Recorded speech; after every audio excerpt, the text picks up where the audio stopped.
thinking like back in my day, like back in my day, the back in my day podcast. Back in my day, from everyone's dead. Welcome to the Back in My Day podcast.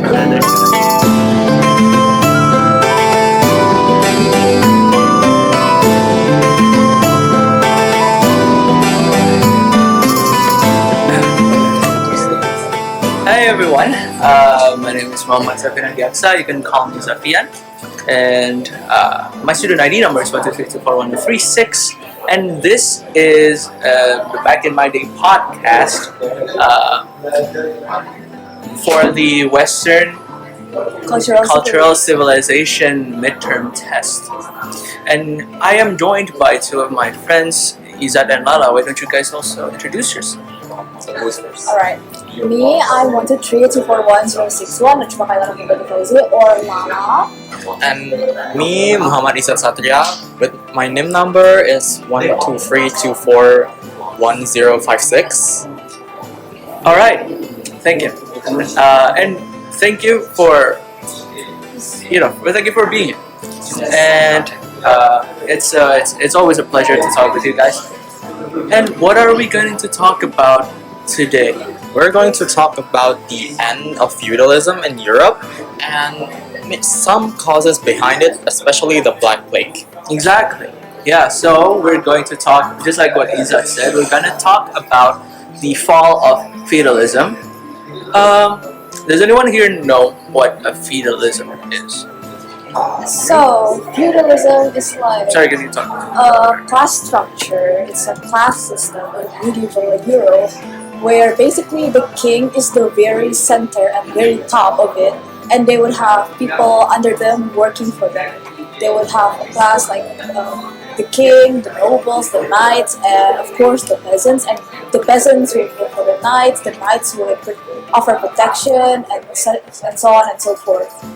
Yeah, just like Lala said, so from what I can get, is like feudalism is like the what is a time in medieval Europe where like the dominant social system, and it was the dominant social system where a person or like a nobleman like rules a lot of aspects of society, right?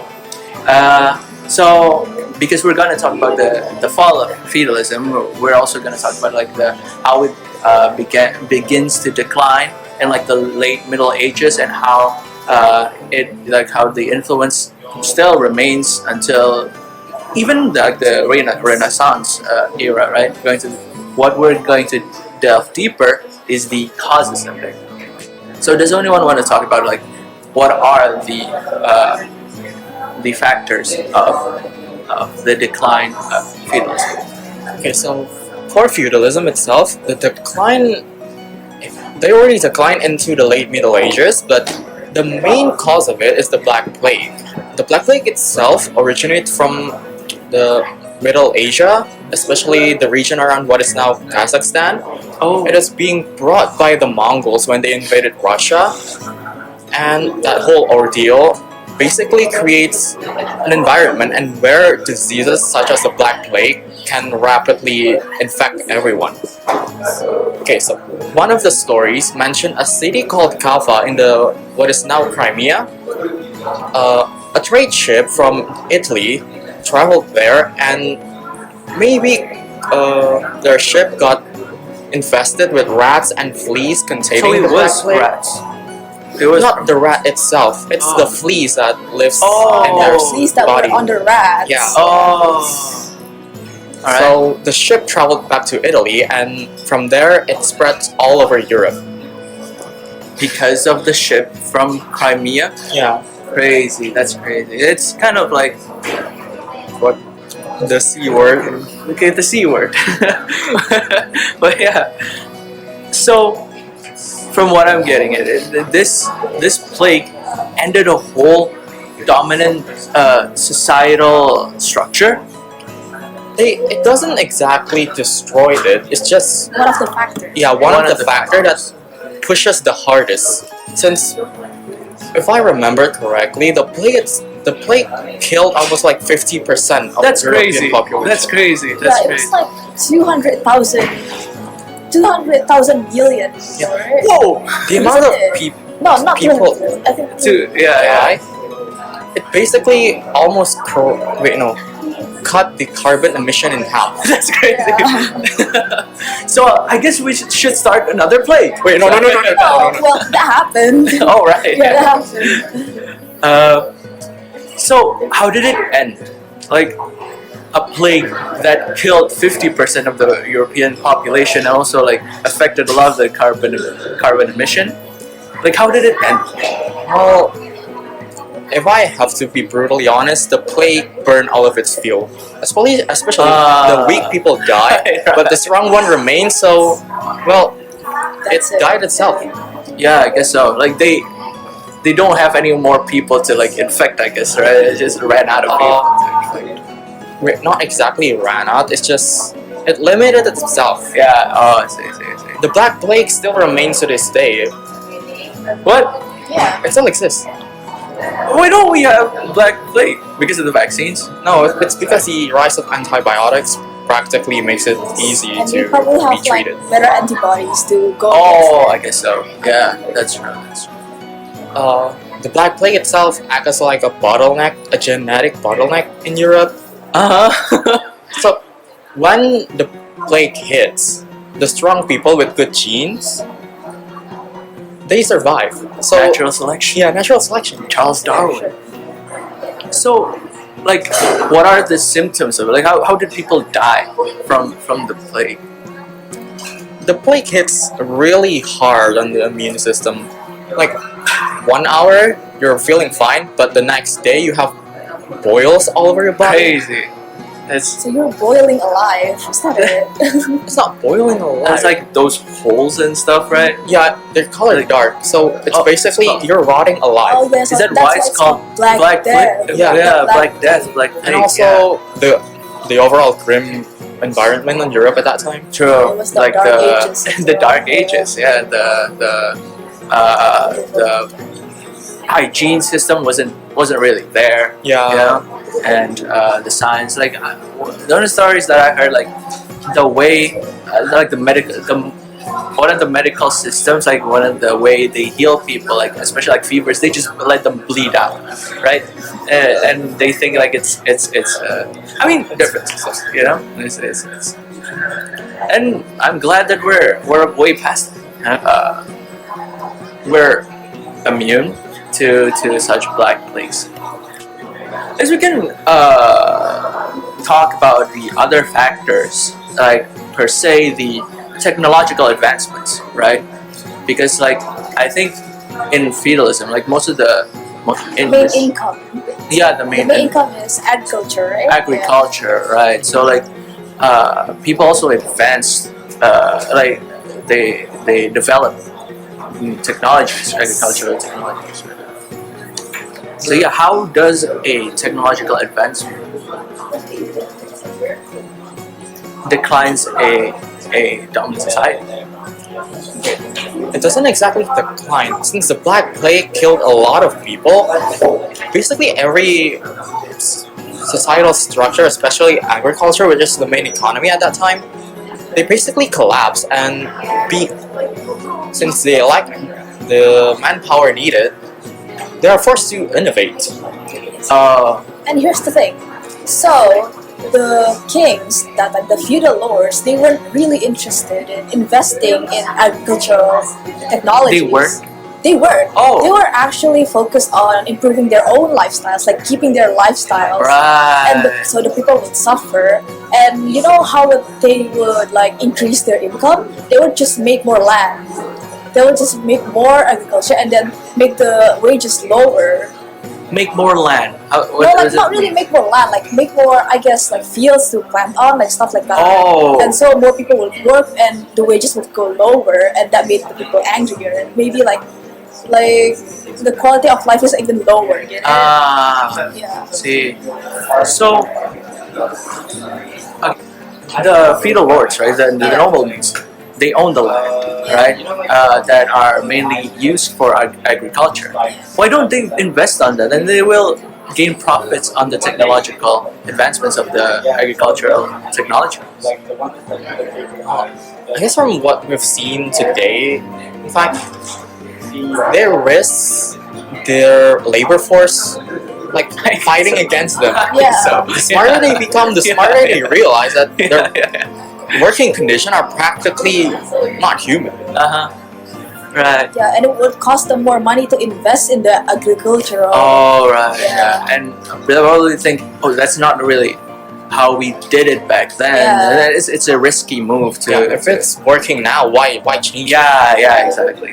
True. Yeah. So we also we talked about the agriculture being the main source of income. We can also talk about like the economic factors on how the changes in economy leads to the downfall of feudalism. So, from my understanding, in these times, like the late Middle Ages, they start a lot of expansions. They start a lot of like expeditions of like trade routes, right? Yeah. And how does that contribute to the downfall of feudalism? Oh wait, since the amount of people are lacking, the amount of wages they're being forced to increase since people can just demand more wages. Yeah. Since they like If it's agriculture, yes, what is it? Well, there are labor shortages, right? Yeah. So if it's agriculture and like general wages, it will increase because of the shortage of the labor. There will a shortage of people. Yeah. But if it's the economic factors like trades and stuff, I guess it's the rise of the merchant class. Like the merchants get richer, Yeah. and so there will be more power given to the merchants and the like lower nobles and stuff like that. Rather than everything being centralized on the feudal On the feudal lords. so the power dynamic kind of shifted. Yeah, like Because they of the disperse trades, to the merchants. And also, like I learned this from like high school. I don't know the term in English, but it's called like it's mercantilismo, where It's not really mercantilism. mercantilism. Yeah. Oh yeah. So like mercantilism is, from my understanding, it's like how the ideology, I guess, like the ideas of a great future is like even better riches, right? It's kind of like capitalism, I guess. Is that true? Yes, it is. So I mean, kinda. it's to empower the merchants, right? Yeah. Yeah. Yes, it is capital. But capitalism delves more on the profit side, like a cancer cell, basically. Limited resources, but unlimited profits. Oh. So unlimited growth. While mercantilism, they are kind of the same, like mainly profits, but the Like the greed idea, part. the greedy part is the same, same. but their idea and the practice, it's still far from being capitalist. the idea of mercantilism also fuels the expansions, right? The expeditions of trade routes and stuff like that, right? To i.e. the penjajah and the colonizations of Indonesia and other parts of the world.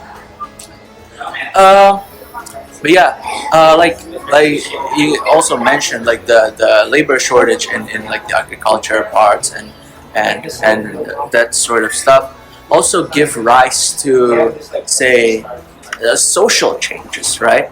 It gives, say, a lot of the society, a lot of the people started urbanization, right? They start to move to bigger cities, and they grow those cities, and it also leads to also political development and intellectual movements, right? One of the, talking about political developments, monarchies. This is all in my understanding. This is also one of the biggest factors of the downfall of feudalism, or like the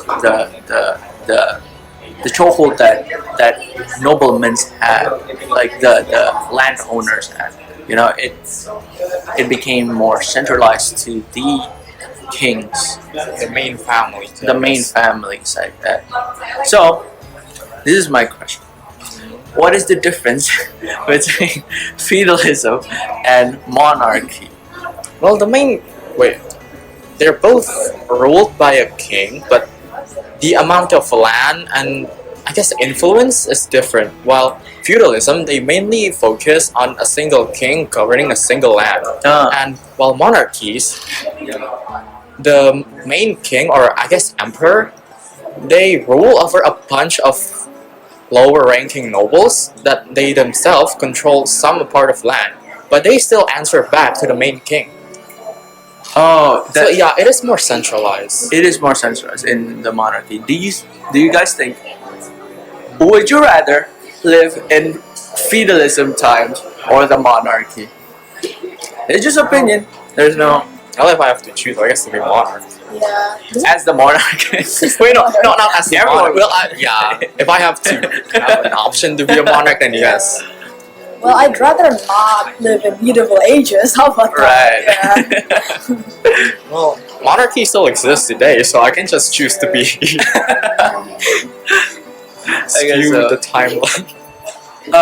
Yeah. So as the tide shifts, right, and when it comes to like the social changes and political movements, it also sparks like some people were like in like from what I understand, like some people are like, dude, this is unfair, right? Like this is not benefiting us. Like it just benefits you guys, and they're in top. So they start like intellectual movements, and one of the thing that I want to talk about is Renaissance humanism. Does anyone here? Can anyone here give their thoughts in Renaissance humanism? So I know a little about it.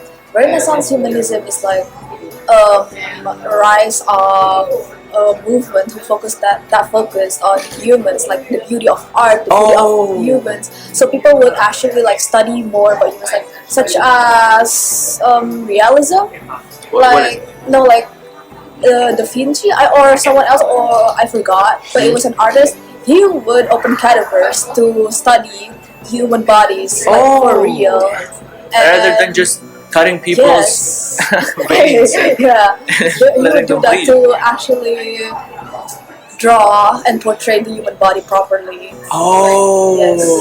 And the rise of humanism, like how they would cater more towards human, the beauty of art, like such and such, like I mentioned before, it goes against the traditional Catholicism that was around there.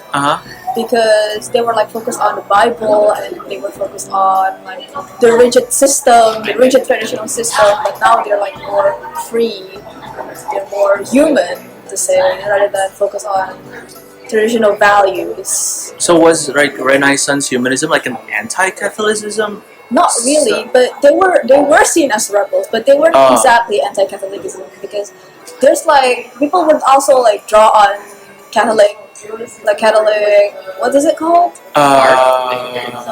Cathedrals, right? Cathedrals, Yeah, yeah, cathedrals. The Renaissance movement also goes to cathedrals. Like the frescoes of Michelangelo, I believe, right? Yes. So yeah. Oh, I think that's like very beautiful in a way. You know, humanism To rise from a pretty bad times. yeah. It's like There's still a hope. yeah, exactly. Yeah. Yeah, they were shifting from the dark ages to a newer light. Yeah, a more, I guess, slightly Better. brighter. Yeah, not really good, they're but not there. yeah, they're on their way. They're on their way. It's something. Mm-hmm.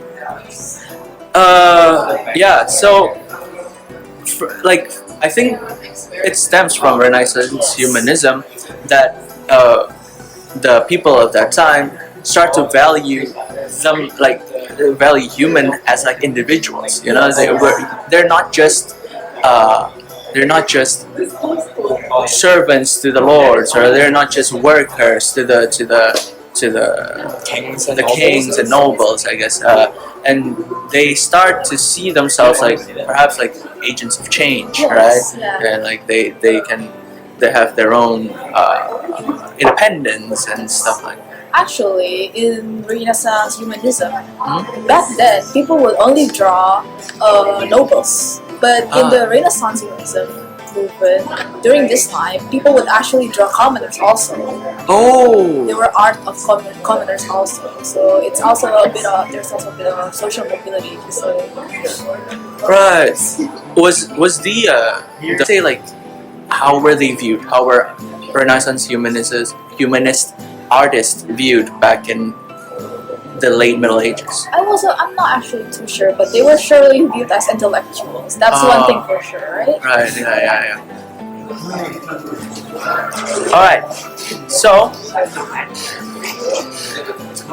I think before we conclude our little discussion here, I'd like to play a little game.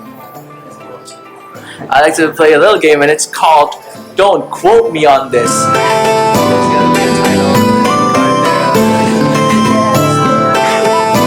Alright, so in this game, I will quote a figure from that influenced the fall of feudalism, and I will give 3 options, and you guys can answer it. Guess. Yeah, I guess it can guess it, and who win, and you know, and you guys will win. All right, are you guys excited? Are you listeners excited to? Yeah. Yeah. So because whoever wins gets 100 lands. 100 acres of lands. Back in the day. Back in the days, yeah. So whoever wins becomes a feudal lord, basically. Yeah. I don't want to. I don't want to. All right. First question. First quote. Loyalty binds me. And can anyone guess from here? No. All right. So these are the options. A. King Louis the 11th, King Henry the 7th, or Machiavelli. We have hints, but if you guys can answer without the hints, you can get 200 acres of land. How about that? What about 500 acres? 500 acres of land deal right now. Yeah. Do you guys need a hint? I can actually answer this since I'm mostly on the events preceding it and not to the main people. I'm going to guess. Alright. Just blind guess. Just a blind guess. I'm gonna answer that it's King Henry. King Henry the 7th. Yes. No, I'm not. No, I don't know. I'm just saying. And the answer is it? I'm gonna give you guys, the listeners, 5 seconds to answer to. 1, 2, 3, 4, 5. You guys got it wrong. And Lala, you're correct. It was King Henry the 7th. He was alive? Yeah, I'm pretty sure. Please fact check. and post, please. Sorry, I'm pretty sure he's alive at that time. Actually, I don't know how British monarchies work. They have a really large number. Yeah. So, yeah, and a little trivia about King Henry the 7th. He defeated the way he rose to power. He defeated King Richard III. And then he claimed himself as the king, I guess. Second quote. I awoke only to find that the rest of the world was still asleep. Does anyone have a guess on who this person might be?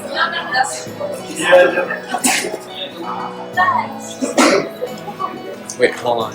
I feel like I've heard this before, but I awoke only to find that the rest of the world was still asleep. Do you need a hint? Do you guys need a hint?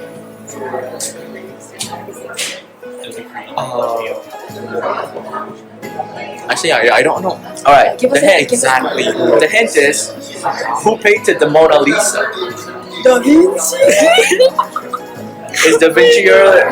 Are you gonna lock in your answer? Are you gonna? No, yeah. You wanna hear the choices? I'm gonna pick Da Vinci since he just looks depressed. So maybe the quote fits his personality. Yeah, if the Yes. shoe fits. All right. So we lock in the answer. Leonardo da Vinci. Does it? Anyone in the audience? Does anyone want to guess? The questions is, Does anyone in the audience want to guess? What is it? Who quoted this? I awoke only to find that the rest of the world was still asleep. Is there any options? Kinda self-centered. Kinda a little bit narcissistic, to be honest. But you know what? Okay, you guys want the choices? Yeah. Leonardo DiCaprio, Leonardo Michelangelo Donatello, or C. Leonardo da Vinci. Leonardo da Vinci. Leonardo da Vinci from the audience and also from Lala and Izzad here. Let's lock in the answer. Is the answer correct? The person that said, I woke only to find that the rest of the world was still asleep. The first woke person, I think. The person that claimed the world woke. Leonardo da Vinci is correct. You guys get 500 acres of land. You guys can share it between themselves and the audience here too. Alright. The last question. If you can guess this correctly, you'll be tied with Lala. Oh, wait, And what? then- What? Oh yeah, time. Yeah, you guys will be tied. So check the score here. Lala has 2, Izzad has 1. And if you get this correct, you will be tied with Lala. And to claim the land, you have to do a duel outside, just like the Feudalism. Hey, no way. I am not fired. All right. So this is the quote.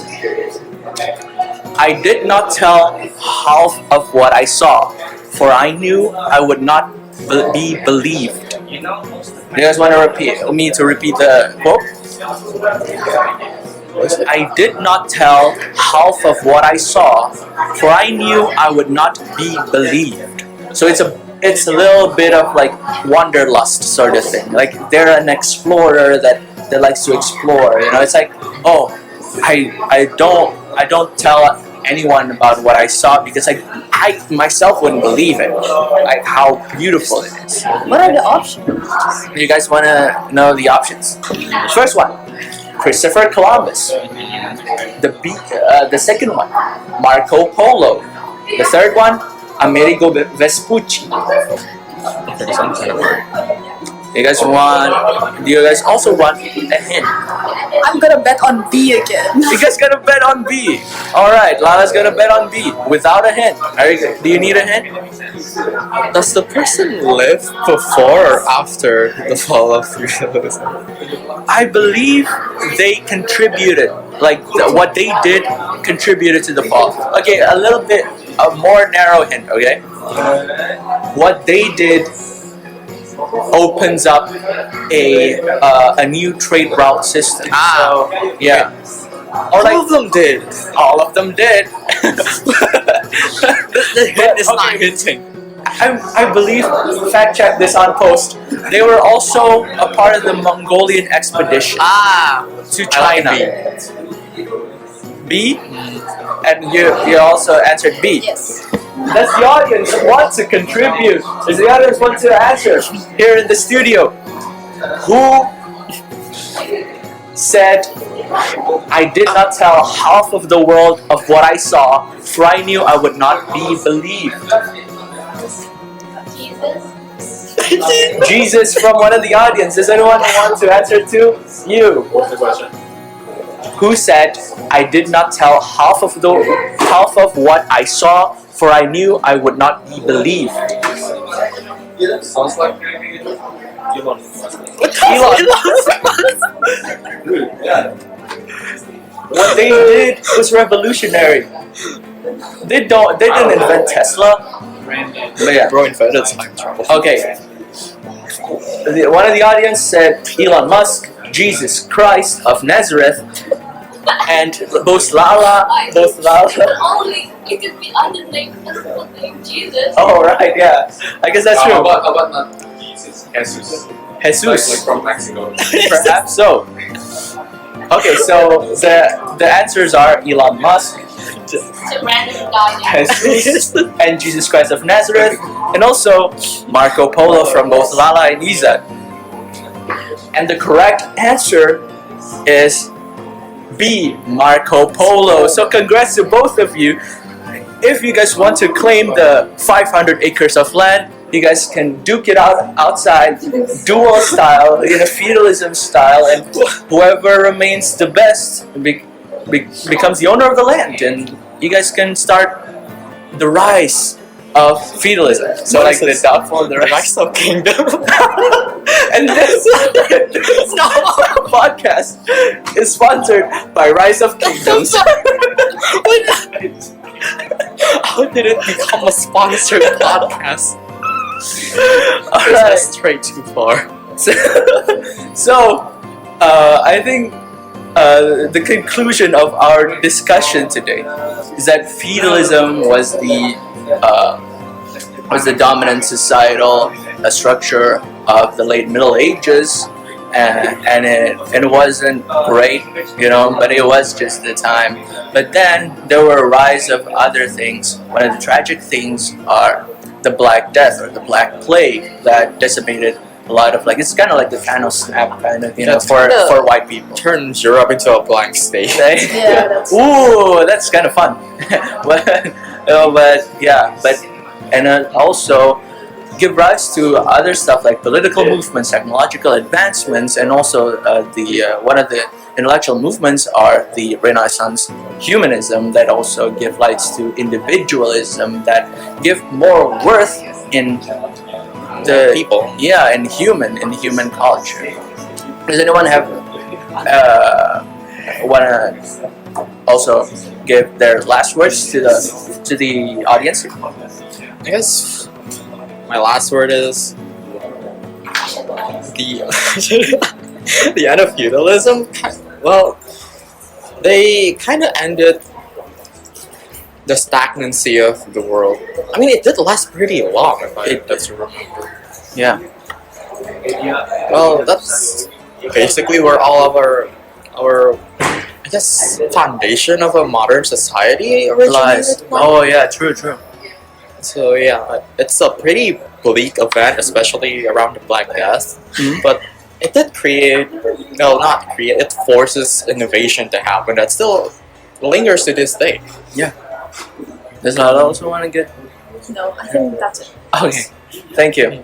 Yeah, so that was our views on the fall of feudalism. That was the Back in My Day podcast. Thank you for listening, thank you for watching, and also thank you for playing with us. Goodbye, see ya. Goodbye. Goodbye. There's gonna be a title. This is Watching My Wrestling. Sponsored by Rise of Kingdoms.